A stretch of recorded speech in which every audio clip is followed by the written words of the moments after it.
thus far, in a scandal that has unwound the careers of nearly 100 men. 3 of the most powerful of this unseemly gang of 100 are directly connected to the Mouse House.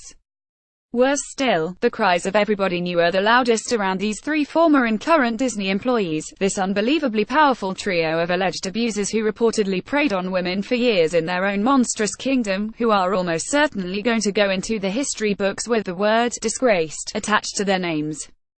The Walt Disney Co. is a corporate leviathan with tentacles that go well beyond its theme parks, its studio, and its merchandising machinery. Between 1993 and 2005, Disney owned Miramax while Harvey Weinstein ran it and thrived and made everyone millions. Between 1996 and 2006, Disney owned ABC News while Mark Halperin's influence and power exploded. Since 2006, John Lasseter has been a top executive at Disney and chief creative officer at Pixar, which is also owned by Disney. Weinstein's alleged crimes and the fact that they were no secret within the media and entertainment industries has already been well documented.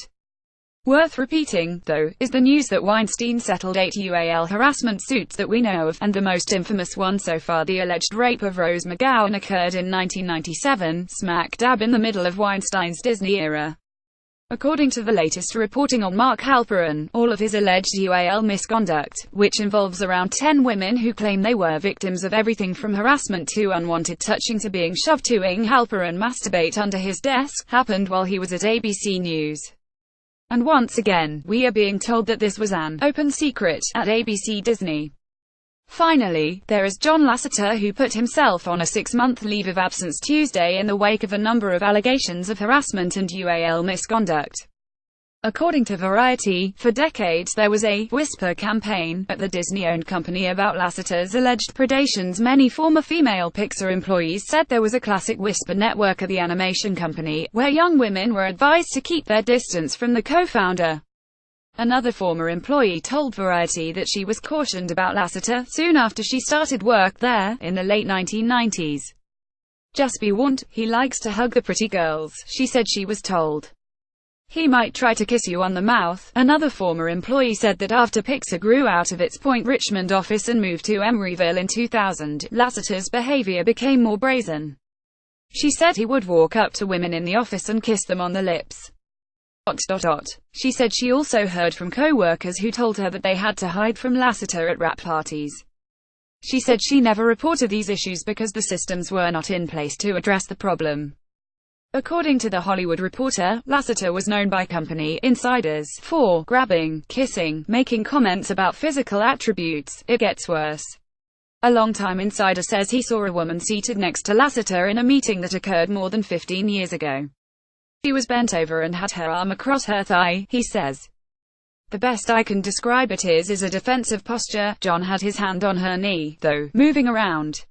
After that encounter, this person asked the woman about what he had seen. She said it was unfortunate for her to wear a skirt that day, and if she didn't have her hand on her own right leg, his hand would have traveled. The same source said he once noticed an oddly cropped photo of Lasseter standing between 2 women at a company function. When he mentioned that to a colleague, he was told, "We had to crop it." Do you know where his hands were?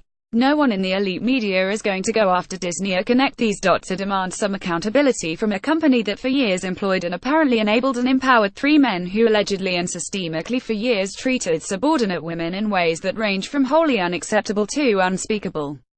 Disney will be protected for 2 reasons. 1. Disney is a left-wing company. 2. Disney's Rupert Murdoch, its chairman and CEO, is Bob Iger, a longtime Democrat who raised money for Hillary Clinton's presidential campaign, who resigned from a Trump advisory council after the president pulled out of the Paris Climate Agreement, and who is now registered as an independent, a move many see as the first in a 2020 bid to unseat Trump. No, Disney will be enabled and protected because, as we have seen over the last 8 weeks, America's beautiful people within Harveywood and the main media come in only 3 packages: 1. Those who abuse women. 2. Those who enable those who abuse women. 3. And the victims of 1 and 2. The media will work overtime to smother any inconvenient Disney truths, so this might be the only route to corporate transparency and accountability. Hat tip to Variety for the Monsters Inc. headline. Follow John Nolte on Twitter at Nolte Inc. Follow his Facebook page here.